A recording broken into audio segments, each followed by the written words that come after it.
प्रिय भाइयों एवं बहनों, एक दिन मैंने फेसबुक पर एक मुस्लिम स्कॉलर को बोलते हुए सुना। वो यजुर्वेद का ग्रंथ लहराते हुए बोल रहे थे, न तस्य प्रतिमा अस्ति। यजुर्वेद में लिखा हुआ है,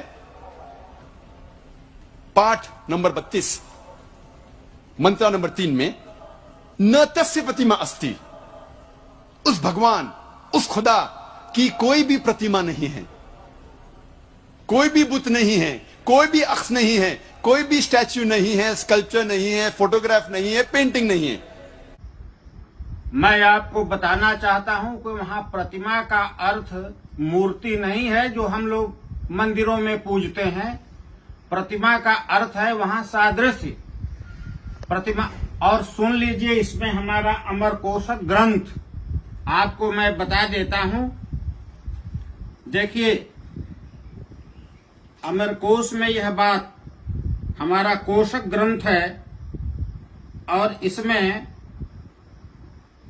कांड 2 वर्ग 10 श्लोक संख्या 35 में प्रतिमा, प्रतिमानम, प्रतिबिंबम, प्रतिमा, प्रतियातना, प्रतिच्छाया, ये सभी पर्याय शब्द हैं।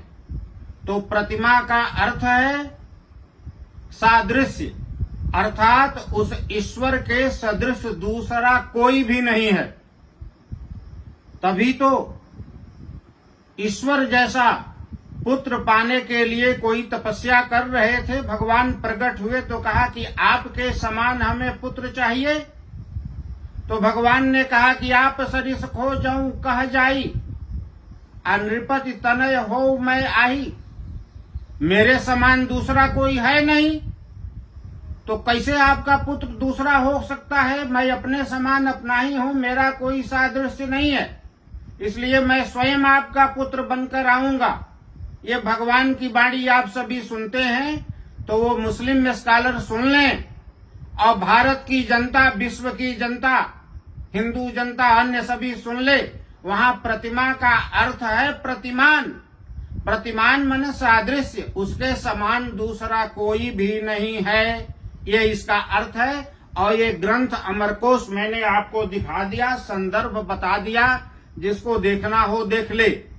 और सुनो भाई मुस्लिम स्कॉलर, हमारा सारा का सारा वेद मूर्तिमान देवता की ही स्तुति करता है। हमारे यहाँ सभी देवता मूर्तिमान हैं, हाथ पैर वाले हैं।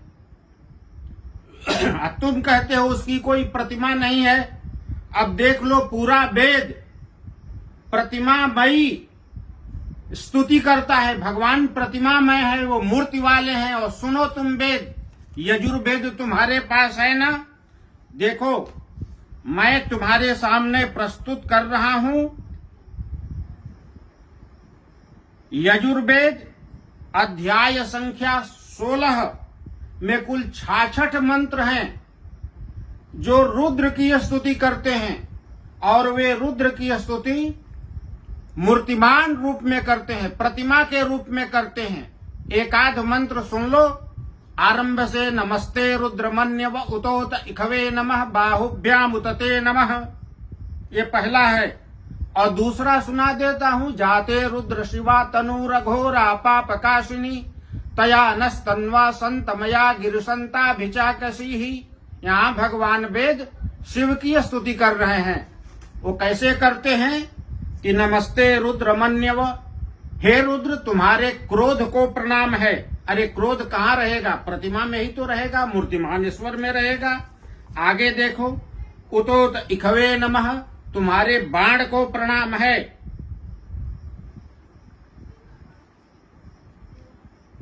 अब बाहुभ्याम उतते नमः, तुम्हारी दोनों भुजाओं को प्रणाम है।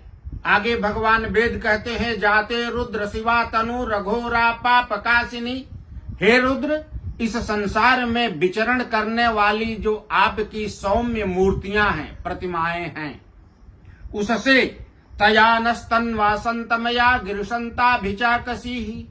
उस तन्वा, तनु शब्द का स्त्रीलिंग में है, तृतीया एक वचनांत उसका रूप है तन्वा।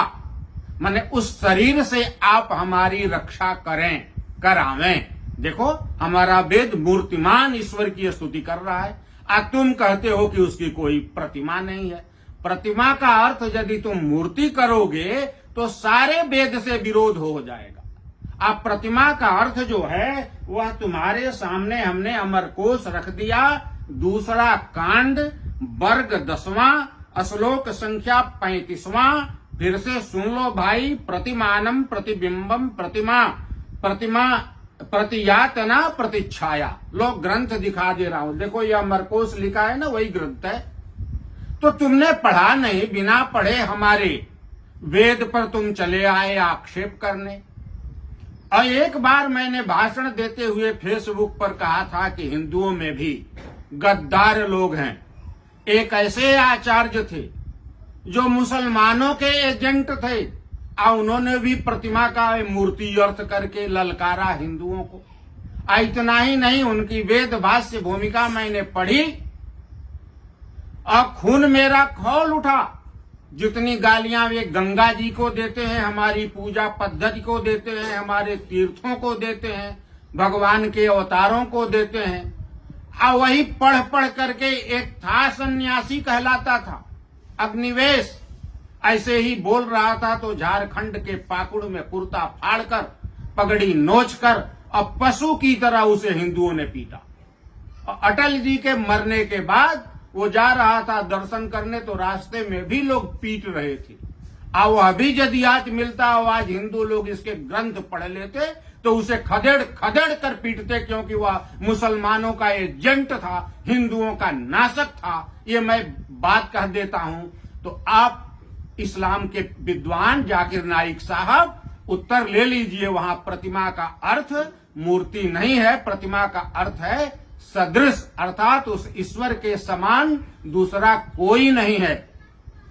और इस संसार में बहुत ऐसी चीजें हैं जिसके समान दूसरा कोई नहीं है। जैसे आप पूछेंगे आकाश के समान क्या है, तो कुछ भी नहीं, वो अपने ही समान है। समुद्र के समान क्या है, तो वो अपने ही समान है, दूसरा कोई है नहीं जिससे उसकी उपमा दी जा सके। राम रावण का युद्ध किस युद्ध के समान है, तो वैसा दूसरा युद्ध हुआ ही नहीं। तो हमारे आचार्यों ने गिनाया, गगनम गगनाकारम सागर सागरोपमः राम रावणयोर्युद्धम राम रावणयोरिव।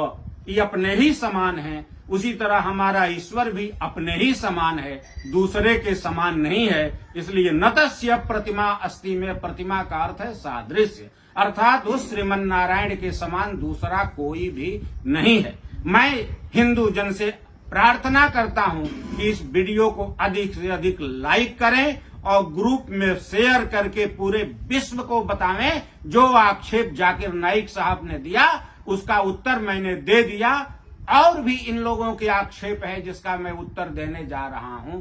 धन्यवाद।